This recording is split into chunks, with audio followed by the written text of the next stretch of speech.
Praise the lord. పస్కా లేక పులియని రొట్టెల పండుగ యూదుల మొదటి పండుగ.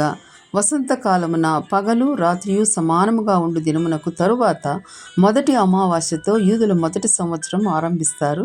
తర్వాత 14వ దినమున అనగా పౌర్ణమి నాడు పస్కా ఆచరిస్తారు.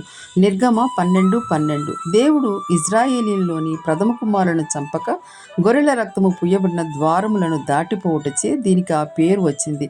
పస్కా అనగా ప్రాయశ్చిత్తము అని అర్థము. గొర్రె రక్తము ప్రాయశ్చిత్తముగా నుండుట చే దీనికి ఆ పేరు వచ్చింది. దీనినే పులియని రొట్టెల పండగ, పొంగని రొట్టెల పండగ అని పిలుస్తారు.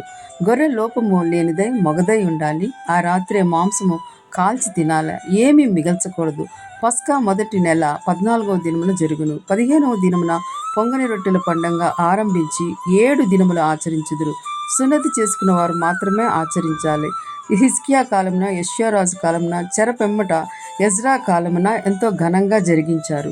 క్రీస్తు నిజమైన పస్కా గొర్రెకు జ్ఞాపకార్థకంగా ప్రభు భోజనము ఏర్పరచెను. పస్కా గొర్రెపిల్ల యేసుక్రీస్తు ప్రభు. మత్తయి 26:26.